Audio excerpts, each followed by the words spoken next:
Hi, this is the Galaxy A24 and I'll show you how to check battery health with Ampere app on this device.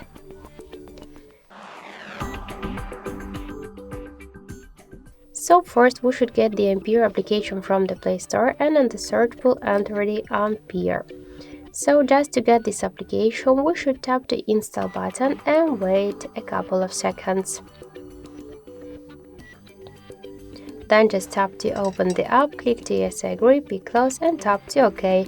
And after that you could see here information about your battery health, and in my case this is the good one. And also we got here more information like the battery capacity, voltage and more different and more information. So that's it, thank you for watching, and if you like this video leave thumbs up and subscribe.